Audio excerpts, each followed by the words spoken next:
ને મિત્રો મજામાં. મિત્રો આપણે રિઝનિંગના સમ એટલે વૈવિધ્ય સભા જોઈ રહ્યા છીએ કે એક પણ માર્ક્સ આ વખતે આપણે જવા દેવો નથી. અને ડેપો મેનેજરની અગાઉની જે પરીક્ષા હતી લગભગ 2016 ની અંદર એમાં આ પૂછાયેલું કે વેન આકૃતિ. તમને ખબર છે વેન આકૃતિ તો કેવી મજા આવે એવું છે કે એમાં બસ ખબર પડી જ જશે, ખાલી જે 3 સમૂહ છે એના ઉપર નજર કરવાની. જેમ કે જો ફૂલ, કપડા અને સફેદ. તમને ખબર છે ફૂલ કોઈ દી કપડા ન હોય ને કપડા કોઈ દી ફૂલ ન હોય, એટલે જુદા તો આવવા જ છે. બરાબર, તો અહીંયા જુદા નથી, અહીંયા જો કંઈક ગડબડ છે, બરાબર, જુદા તો નથી, જેમ અહીંયા પણ કંઈક જુદા તો નથી, બસ કામ પતી ગયું, એટલે આ જ આવશે. પણ તેમ છતાં સફેદ, તો અહીંયા વિકલ્પ પણ મળી રહ્યો છે કે આ સફેદ હોય તો શું થયું કે ફૂલ ક્યારેક સફેદ હોય પણ ખરા, ન પણ હોય, કપડા પણ સફેદ હોય કે પણ ખરા, ન પણ હોય, બધા વિકલ્પો અહીં મળી રહ્યા છે. તો આપણે શ્યોરિટી સાથે કહી શકીએ કે આ જ આવે.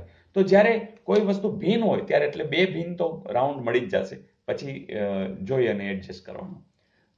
જોઈએ નેક્સ્ટ. ત્યારે જ એ જ પેપરની અંદર પૂછાયેલો બીજો પ્રશ્ન આવું પૂછ્યું હતું કે સેના છે, સૈનિક છે અને એન્જિનિયર છે. હવે તમે જ કહો, વિચારશો એટલે સમજાશે કે સૈનિક છે એ સેનામાં આવી જાય તો હા, તો આ સૈનિક હોય તો આ સેના છે, એટલે તમામ સૈનિક છે એ સેનામાં તો આવી જ ગયા.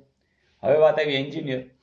હવે જો દરેક સૈનિક કાંઈ એન્જિનિયર ન હોય, બરાબર, પણ એ ખબર છે કે સેનાની અંદર પણ એન્જિનિયર હોય છે, તો એવો પણ વિકલ્પ આપણે ખુલ્લો રાખવો પડે, હોય પણ ખરા, ન પણ હોય, તો એ તમામ વિકલ્પ મળી રહી છે આ ઓપ્શનની અંદર. તો બસ મિત્રો આવો. ધારો કે કોઈક અન્ય જ વાત હોત તો તમે આવો વિકલ્પ કે ત્રણેય જુદું જુદું હોત તો આવું લે. ખાલી આ સેના અને સૈનિક અને બીજું જ કંઈક લીધું હોત તો એ વળી અહીંયા આવત. ટૂંકમાં કહેવાની વાત એ છે કે જે કંઈ કરીએ એની અંદર સમજપૂર્વક કરીએ એટલે આપણે એક પણ માર્ક જાય નહીં. તો હોમવર્ક આપી દઉં, ચલો આપી દઉં. પ્રશ્ન આ પણ પૂછાયેલો કે અહીંયા આમાં જ પૂછાયેલો કે જો ડાયમંડને EJBNPOE લખાય તો રૂટીનને કેમ લખાય? મિત્રો આજે મારે તમને ABCD આપવા નથી, તો જરા ટ્રાય કરજો, કારણ કે તમે ડાયમંડ તો છો જ અને હવે આપણું આ રૂટીન થઈ ગયું છે.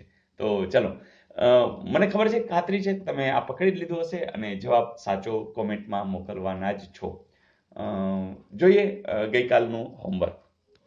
પ્રશ્ન આવે છે તો કે પશ્ચિમ તથા ઈશાન દિશા વચ્ચેનો ખૂણો. મિત્રો તમને ખબર જ છે, વાવ ઈશાન પપ્પુ ને દે અગ્નિ, એટલે ભૂલ ન થાય લખી નાખવાનું વાવ ઈશાન પપ્પુ ને દે અગ્નિ.